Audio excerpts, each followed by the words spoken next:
자, 밥상위 한의원 녹두편을 하겠습니다. 예, 녹두. 조현상님이 지으신 거죠, 한의사. 예. 요즘에는 좀 차이를 하는 의견이 없어 심심하네요. 예, 비슷해요. 왜 그러면 성질이 차고 따뜻하다 이것만 가지고만 해도 뭐 정분이 들어가고 뭐 혈분이 들어가고 이건 모르겠고, 예, 이게 비슷하니까 거의 뭐 동의를 많이 하는 것 같습니다. 녹두는 율무와 마찬가지로 성질이 아주 차고 당연히 정분에 들어갑니다. 어떤 방을 뚫고 나가는 투진의 기운이 있으나 기본적인 기분이 미약한 편입니다. 뚫고 나간다는 건 이제 녹두가 예전에 천연두는 아닌데 약간 그런 물집 잡히는 질환 이런 데 쓰였기 때문에 그렇게 되는 거예요. 근데 사실 그렇지는 않죠. 어떻게 보면 더 가라앉게 되기 때문에 다만 다른 콩과 식물이 그렇듯이 해독력을 가지고 있습니다.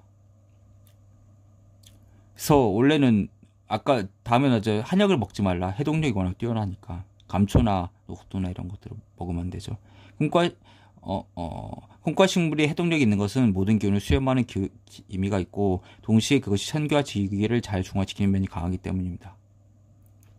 녹두는 콩과 식물 중에서도 해독력이 강한데 그 이유는 기미가 차고 피부를 뚫고 나가는 힘 때문입니다. 독이란 대부분 열성을 띠고 있으므로 실제로 찬 기미의 음식은 어느 정도 해독력을 갖고 있다고 할 수 있습니다. 따라서 몸 안에 열독이 있을 때 약재로 씁니다. 그리고 속에 은근히 열이 있는 경우에도 녹두 주기 좋습니다. 그러나 속이 찬 사람은 녹두를 피하는 것이 좋습니다. 특히 감기 몸살로 속이 차서 오한을 느끼거나 혀에 하얀 백태가 있는 사람은 녹두의 기미가 맞지 않으면 피하는 것을. 속이 차는 그 곡물이 뭐가 있어요?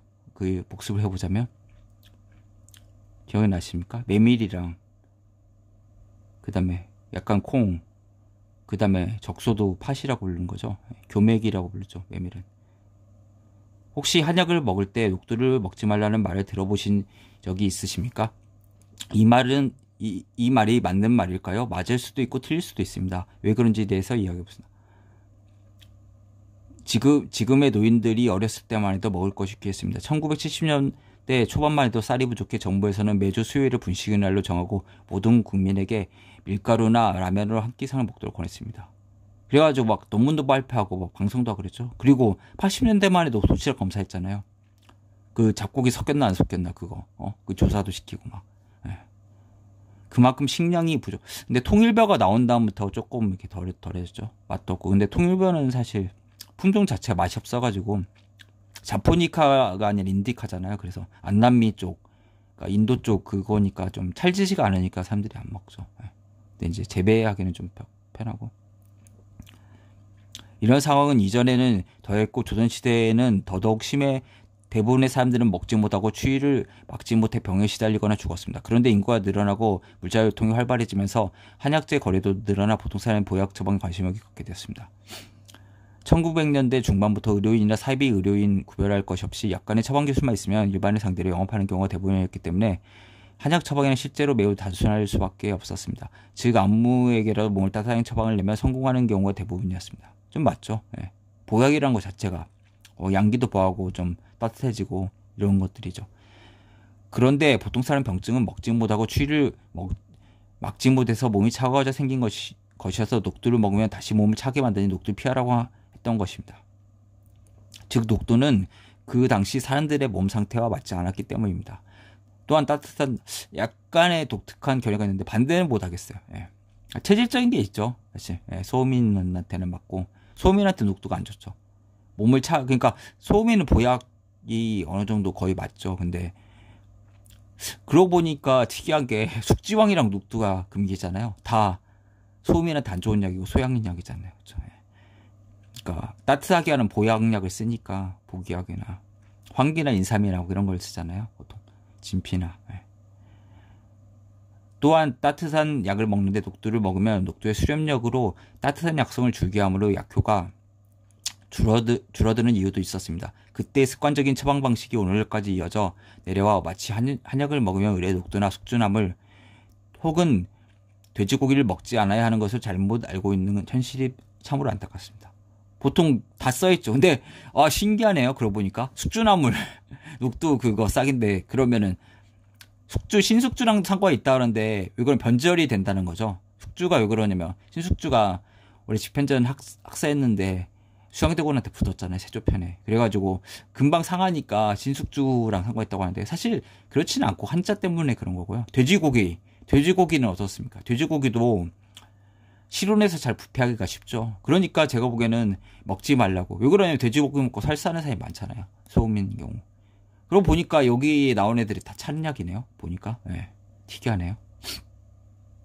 소음이란 단 좋은 음식물들이네요. 이분이 그러니까 일리가 있어요. 보니까. 예.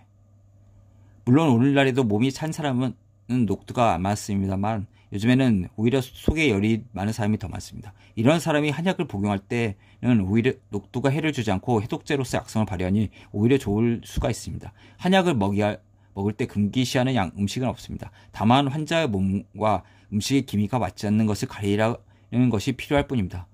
밀가루 먹지 말라고 하는 것도 있잖아요. 그리고 돼지고기가 있고, 돼지고기는 좀 힘들죠, 사람들이. 밀가루도 들어가 있어요. 그러면 힘들잖아요, 사실. 근데 그걸 지키는 사람은 사실 어떻게 보면, 이걸 조심해서 먹을 정도로 이렇게 하는 그런 사람들은 열심히 먹는다는 거잖아요, 주의 있게. 그렇기 때문에 이 사람은 나을 수밖에 없어요. 의사의 말에 잘 따랐으니까, 오히려. 근데 막 먹었다. 가리라는 음식 안 먹고 그냥 마구잡이로 먹었다. 그 사람들은 잘 안 낫겠죠. 그러니까 그런 의미도 약간 좀 있겠죠. 한약을 먹을 때 금기시하는 음식은 없습니다. 다만 환자의 몸과 음식의 기미가 맞지 않는 것을 가리는 것이 필요할 뿐입니다. 음식에 관한 적절한 섭생은 한약을 먹을 때뿐만 아니라 평소에도 그대로 적용되는 것입니다. 중요한 것이 다시 한번 되풀이하자면 한약 처방의 음식을 금기하는 것은 처방의 효과가 떨어질 것을 생각한 것이 아니라 음식 자체의 기미가 몸 상태와 맞지 않는 것이기 때문이라는 것을 꼭 알았으면 좋겠습니다. 이분 말이 맞아요. 그러면 무조건 먹지 말아라. 그 자체가 웃기는 거잖아요. 그쵸?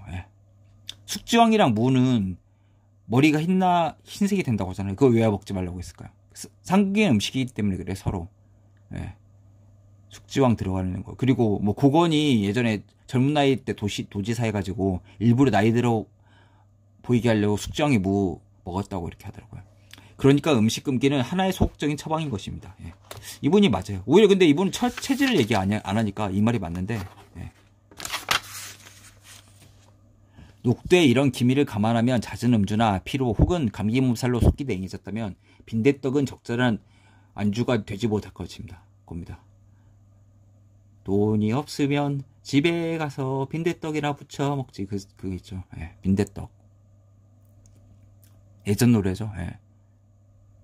근데 녹두는 녹두전 말고는 거의 잘 안 먹는 것 같아요. 넣지 않고. 오늘 그러니까 녹두를 음식 한약 먹을 때 금기에 넣어도 사람들이 먹을 일이 없기 때문에, 그거에는 있네요, 보니까.